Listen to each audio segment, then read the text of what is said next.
so crispy. You look good, big dog. I was a little jealous, as you could tell. Thank you. All right, let's talk about another loser. Let's go to Tampa, where the Bucs didn't look great during last night's loss to the Rams, like I don't right now.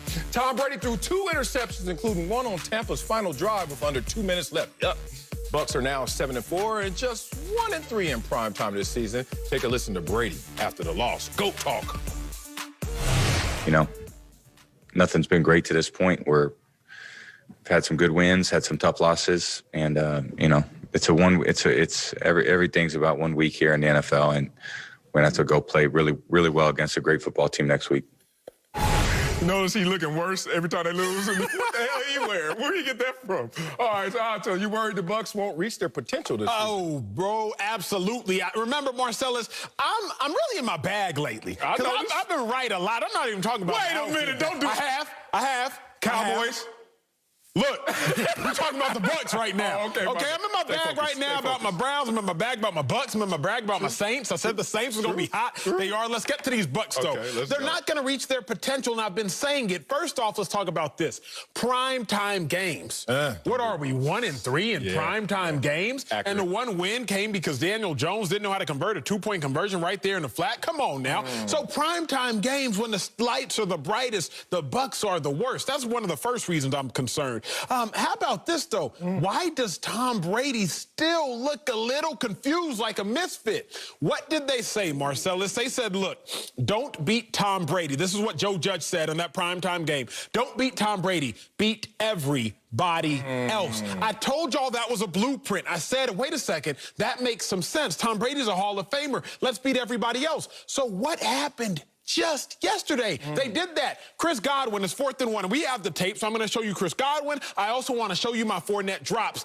You don't have to beat Tom Brady. You just have to beat everybody else. It's 4th down and 1. Tom Brady rolls out. He has Godwin there. Give me that. What happens? Chris Godwin, he gets tripped up trying to run that flat route because his receiver right there gets jammed up, Mike Evans. Just beat everybody else. You ain't got to beat Tom Brady. What did I say that? I said that after Joe Judge had said it. I said, oh, that's a blueprint. There's something there.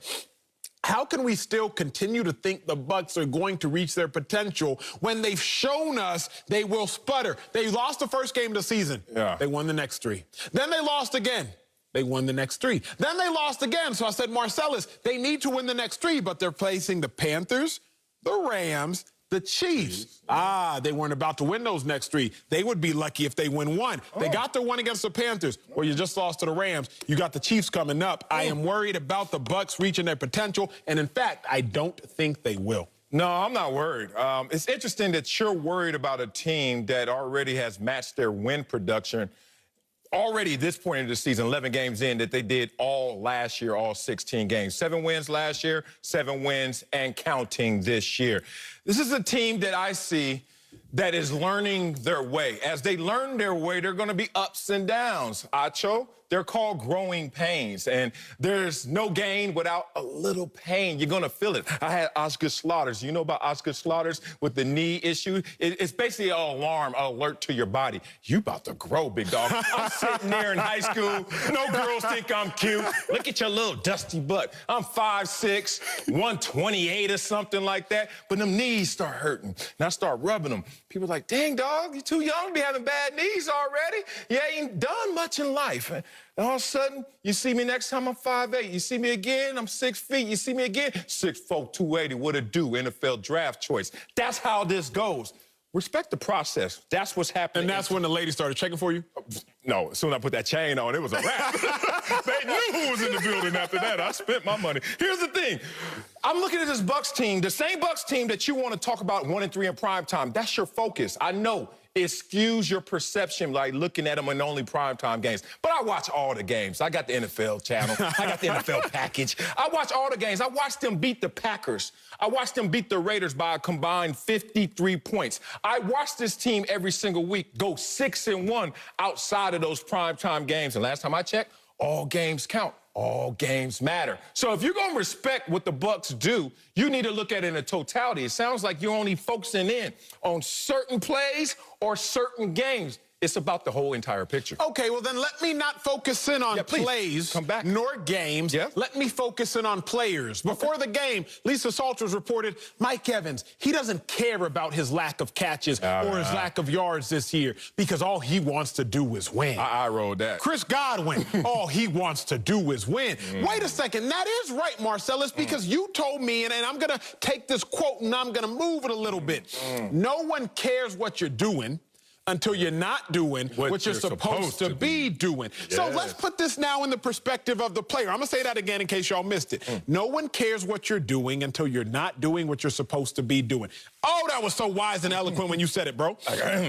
These players, Mike Evans, Chris Godwin, they don't care about their personal goals until the team is not doing what it's supposed to be doing. Mike Evans, he's done with his guaranteed money, but he's a future Hall of Famer, says Tom Brady. He don't care about his personal goals. They reported that last night until the team ain't doing what it's supposed to be doing. Chris Godwin's in a contract year. Oh, but he's struggling. Last year, he had 1,300 yards. This year, about 400 and change. He doesn't care, though, about his personal goals until the team is not doing what it's supposed to be doing. Let's talk about Scotty Miller. Marcellus, Scotty Miller, through 8 weeks of play, was the team's second leading receiver in yardage and in targets. Scotty Miller, he wasn't on the box score yesterday. Anybody seen Scotty? Should we? Has anybody seen Scotty? Anybody want to see Scotty? Well, Scotty averaged 17 yards of reception. Hello. Antonio Brown in the building. Anybody say AB? But they lost. But they lost. Oh, you doing that? No, here's what I'm doing. I hate when they do that. Here is what I am doing. And you doing what Why did AB have beef in Pittsburgh? Not because he didn't like the city. Not because he didn't like Tomlin. Why? You said this before. Let's say it again now. No. Because Juju was getting as much shine as AB, a lesser receiver. That was 3 teams ago. You still doing this? No, what I'm doing is, we've seen this before. We've seen a pattern of an infrastructure within a team collapse. So here's my point. Chris Godwin had 1,300 yards last year. Mike Evans had 1,200 yards last year. They are in their prime physically. They are in their prime athletically. They are in their primes. So now if you're looking at AB, a 31-year-old AB comes in a team. He's been there for 2 weeks, Marcellus. 2 weeks. And he had led the team in catches and led the team in yards. And I'm Mike Evans and I'm Chris Godwin. I'm looking like, wait a second, bro. I've been here. I've sweat for this team. I've bled for this team. I'm actually better than him. Where is my love? The other reason I'm worried they're not going to reach their potential is because sooner or later, these selfless players, and kudos to them for being selfless, are going to realize Tom Brady ain't finna cut my checks this offseason. I got to get mine if this team is not going to get its. Man, stop. Just stop, big dog. You can't have a premise that is based on, are you going to be in your feelings? Like, your whole take was, hey, players going to get in their feelings, huh? The players are emotional. We know players have emotions. That doesn't mean you're an emotional player. That doesn't mean, look, last year with all your historical seasons and my individual statistics, what did it get you? Like, seriously, what did it get you? As a player, you understand there's 2 ways to get up there. Yeah, you got paid because you have stats. But now, what did it get you? At 7-9, where were you at the end of the year? With us, chilling on the couch, watching the other teams go out there and play. There's something about the winning antidote, how that can dress up any situation, including this situation. You act like this team is not going to make the playoffs. You act like this team is not going to make some noise when they get to the playoffs. So having a premise of, are you in your feelings? Not strong enough for me when I'm looking at these professionals right here. I'm looking at Tom Brady, whose yards per game, completion percentage, touchdown percentage, all above his career averages. For those at home, that means this version of Tom Brady is better than the average version of a dynastic GOAT in New England right now this year. I love to see that. And you got to remember, this is a team that's led by its defense. Despite all the sizzle on offense and all the additions, this was a trending defense last year, latter part of the season, and continuing this year. #1 rush defense, second most takeaways, third in sacks, and they didn't get a sack last night, which hurts them, and 5th in total defense. I'll bring up these nuggets to tell you this. To tell me what, Marcellus? That 1, you were crazy for talking about how they're going to be in their feelings, but 2, that they barely lost a game to a division-leading Rams team in the toughest division. Now they're division-leading. Yeah, because the Bucs help them. But in a primetime game where they've had struggles, you lose against the best team in the best division, some are saying, and you're like, whoa, the sky is falling. You barely lose that game. Out to where I'm from, we want the last laugh. Where you from sounds like you want the first laugh or the mid-season laugh. Who gives a damn? This team is still learning each other, figuring out, should it be more AB? Less AB. More Scotty Miller, or less Scotty Miller?